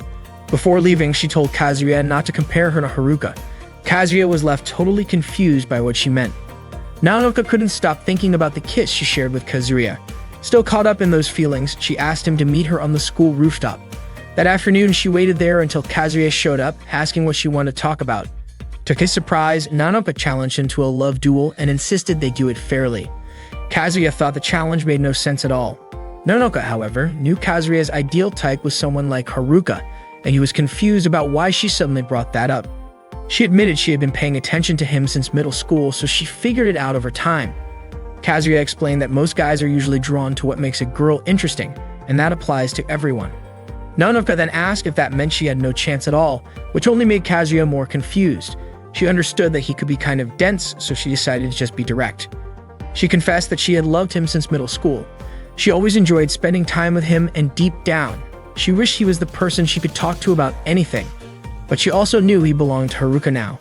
For Nanoka, that kiss had been her first, and it was with someone she truly loved, so giving up would have been heartbreaking. She pleaded for the chance to become the girl Kazuya could fall in love with. She wanted him to tell her what she was lacking. That was her idea of a duel, just between the two of them. Nanoka realized how strange it all sounded. But Kazuya didn't think it was strange. Maybe it was just the first time a girl had confessed her feelings to him, so he didn't really know how to respond. He asked if she really saw him as someone good enough, and Nanoka asked him to accept her love challenge. Eventually, Kazuya agreed. That made Nanoka genuinely happy, and she felt confident that she could win this challenge. During the summer, Kazuya started accompanying Nanoka on her early morning training sessions, not just to return the favor because she had modeled for him, but because she had become an important part of his life. After a workout one day while they were taking a break, Kazuya commented on how pale Nanoka's skin was for an athlete. In response, she pulled the waistband of her athletic shorts to show the even paler skin underneath. Kazuya was clearly shocked, and Nanoka didn't understand why. After all, he would have seen the same thing when she wore her performance shorts. But Kazuya pointed out that she wasn't wearing those shorts right now and asked if she wasn't embarrassed showing him like that. He told her that maybe she should try being a little more modest. Nanoka didn't expect him to say something like that and admitted she had lost a point. Later, as they were about to eat together, Kazuya asked if she was really going to finish all that food in front of her. Nanoka said yes, it all looked delicious. Kazuya joked that any guy would be stunned to see a girl eat that much, and Nanoka conceded again, saying she lost another round. Not giving up, Nanoka asked for a rematch. She said she would win a point back with her sexy pose. Kazuya then suggested they head to the beach. Once they got there, Nanoka started posing immediately while Kazuya took pictures. After a bit, she changed into a bikini, the one she had just bought, and wanted to know what Kazuya thought. He told her the bikini looked great on her and then started snapping more photos. Nanoka struck a variety of poses. eating, jumping, smashing a watermelon, playing in the water, and even lying down in the sand. Kazuya was really grateful to Nonoka because thanks to her, he managed to get some amazing shots. Hearing that made Nonoka happy, but she felt like she should have done something bolder, like trying out a more daring pose or using hand brush styling. Out of nowhere, two unfamiliar guys showed up, saying they wanted to join the risk a photo shoot with Nonoka. As they started walking closer to Kazuya and Nonoka, she looked scared. Kazuya realized he needed to protect her. After all, she had done her best for him. Without hesitation, he stepped up onto a bench and kicked at the two intruders, managing to knock them back. He quickly told Nonoka to run. The two creeps tried to chase after them, but a well-built man suddenly stepped in and stopped them in their tracks. Kazuya and Nonoka ran off together until they were both out of breath. Catching her breath, Nonoka apologized. She said she probably shouldn't have brought up that kind of bold posing in the first place. Kazuya was a bit confused. He wondered what kind of graver magazines Nonoka had been reading. He reassured her that he never intended to take photos like that. From his perspective, she looked amazing and natural in all the photos they had taken that day, and that alone made it great. Nonoka called Kazuya kind for thinking about her feelings. Still, she felt a bit unsatisfied if she didn't at least try something daring. So with a cheeky grin, she slid her hands into her top and posed like she was doing the hand style, clearly trying to tease. Kazuya, of course, was totally caught off guard by that move. As the second semester kicked off, Kazuya was convinced Nonoka only needed one more push to master her signature curve throw. One day, Kazuya was cleaning the club room on his own. By accident, he knocked over a box filled with Yuko's things.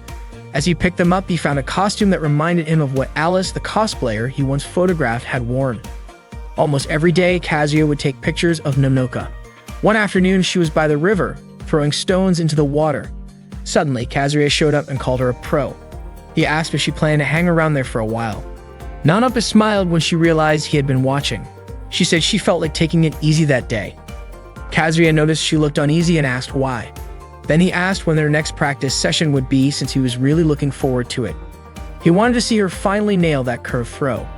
But Nonoka started acting a bit strange. She said she didn't actually want to master the throw. Kazuya was puzzled and asked her why. She explained that she had wanted to master it both for herself and for the team, but if she did, it would mean the end of their training sessions together. And if that ended, then she wouldn't be able to spend time with Kazuya anymore. Kazuya admitted that he had a great time that summer, both with the training and the whirlwind of emotions he hadn't really understood at first. Nonoka smiled and said she had a great time too. Kazuya told her he had taken a ton of photos, so every moment was captured. To him, they had created some of the best memories. He said he didn't totally understand it, but he believed that just because she mastered the throw, it didn't mean those memories would fade or that they'd have to start over. He suggested they do something else together next. Right then, Kazuya asked if he could take a photo of Nonoka while she was in the middle of the throw. He mentioned that he had always been the catcher, so he never got the chance to photograph her during the actual motion. He asked her to give it everything she had and really go for it with her signature throw. Nonoka followed his directions and Kazuya snapped the perfect shot. During the next practice session, Nonoka finally pulled off the curve throw. She was thrilled and thanked Kazuya from the bottom of her heart. That session turned out to be the last time they trained for that throw together. Summer had slowly turned into fall. Kazuya asked Nonoka to meet him on the rooftop. He wanted to know if she was ready for the outcome of their love challenge. Nonoka admitted she had been really nervous at the time. Kazuya told her that he had lost because her charm completely won him over. To him, Nonoka was always cheerful and full of energy, always thinking about him. He was surprised he never realized there was such a beautiful girl right beside him all along. He also confessed how deeply he loved her. Hearing that left Nonoka stunned. She even wondered if she was dreaming. She started to cry, overwhelmed by emotion. Ever since they first met in middle school and began talking, Nonoka hadn't stopped thinking about him. She'd always been quietly watching him from afar. Kazuya told her that she was such a beautiful girl that he didn't feel like he deserved her, especially since he had always struggled when it came to love. But it was Nonoka's honesty and sincerity that slowly opened his heart and made him fall for her more deeply than anyone else. Nonoka, moved to tears, embraced Kazuya. In that moment, she felt like she could see herself reflected in his eyes. Then the two of them shared a kiss. After that, Nonoka felt like she was living in a dream. Her feelings had reached him and she was so happy that Kazuya had fallen in love with her. Even though their hobbies were different, they both gave their all in everything they did. Nonoka was truly grateful to Kazuya for giving her strength. She felt incredibly thankful, and she loved him deeply. That day, Mae came to Kazuya's class to see him. Kazuya's classmates were curious. Mae was known as the angel of the rhythmic gymnastics club, so they wondered what business she had with Kazuya. He walked over to her and asked why she was looking for him. Mae said she had a favor to ask and wanted his help. She took Kazuya to the cafeteria where a katsudon was already waiting on the table. According to Mae, this wasn't just any katsudon. It was special, made with thick slices of meat and filled with crispy, delicious texture. Even though she loved fried food, she was on a diet. She admitted it had been so long since she last had katsudon that she could barely remember how it tasted. She could only recall that it was incredibly good. Mae wanted Kazuya to eat it and describe the flavor to her. Kazuya asked if that was really her request, just for him to taste the katsudon. Unfortunately, he had already eaten lunch and was feeling full. Mae then brought up the adult magazine he kept. She said she had read it, and while it was a little too bold and made her really embarrassed, some of the photos actually captured a kind of beauty, though not all of them. She warned him that if the Rhythmic Gymnastics Club found out he had that kind of magazine, they wouldn't allow him to take photos of their practices anymore. Then she asked again if he would help her. Faced with that kind of threat, Kazuya quickly gave in and ate the katsudon. When Mae asked how it tasted, Kazuya simply said it was delicious. Mae was surprised he only said that and wanted him to go into more detail. But Kazuya admitted he didn't know how to describe it. She reminded him again about the magazine, and this time Kazuya said it was really, really good, loud, and clear. Mae still wanted a better explanation and gave him another serving so he could try again. As he chewed, Kazuya described the meat as having the perfect balance between crispiness and juiciness, with the soft egg blending beautifully with the sweet and sour sauce. He said the flavor was so good, it was honestly beyond words. Mae was thrilled to hear that. She told Kazuya he was pretty cool. Without realizing it, she even drooled a little, which totally embarrassed her. She said she finally remembered how katsudon tasted, and for now, she decided to stick with her veggie sandwich. But that katsudon was just the beginning. Mae said he still needed to try the dessert she brought. Kazuya protested he was too full to eat anymore. But once again, Mae brought up the magazine. And once again, Kazuya gave in immediately. He tasted the dessert and described it as a perfect mix of rich chocolate sweetness and soft ice cream, topped with just the right amount of chocolate cream. As he spoke, Mae could practically taste it in her imagination. Later that afternoon, Kazuya was photographing Mae as she practiced her dance poses. She had gone through a few different ones already, and Kazuya managed to capture some great shots. When she asked if he had gotten any good photos, he told her he was getting the hang of it. He even showed her some of the shots he had taken. But something unexpected happened. When Kazuya held out his arm, Mae suddenly imagined it as a piece of fried chicken. Without thinking, she bit his arm. Right after, she realized what she had done and apologized, clearly embarrassed. Kazuya asked what had just happened, and Mae sheepishly explained that his arm looked like fried chicken to her. Kazuya then asked if Mae was always on a diet for her rhythmic gymnastics training. She said she was just trying to lose a little weight to prepare for an upcoming competition. The club was about to compete soon, and while she didn't fully understand the ideal body posture for the sport, she at least wanted to keep her figure in good shape. Kazuya figured that must be tough, but Mae said it wasn't a big deal. It was just dieting. Kazuya asked if it would be okay for him to cheer her on. Of course, Mae happily agreed. He told her that cheering her on was the only thing he could really do. As the competition approached, Mae kept practicing hard even into the evenings, and Kazuya often watched her during training.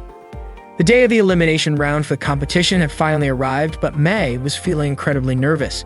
Kazuya tried to calm her down, telling her that he was there to cheer her on. Mae thanked Kazuya and promised to do her best. When it was her turn to perform, Mae's movements were graceful and flexible, but unfortunately, she failed to catch the baton after tossing it into the air. That made her even more anxious, but her senior encouraged her to keep going. Mae tried to pick up the baton, but in her haste, she slipped. Suddenly, Kazuya shouted, telling her not to give up and urging her to get back up. He reminded her not to quit until the very end. Thanks to Kazuya's encouragement, Mae stood back up with confidence and continued her routine smoothly. Kazuya managed to capture every moment of her performance on camera. Mae finished her routine to the end and received a round of applause. She felt emotional and truly grateful to Kazuya. That night, Kazuya found Kanan running a fever.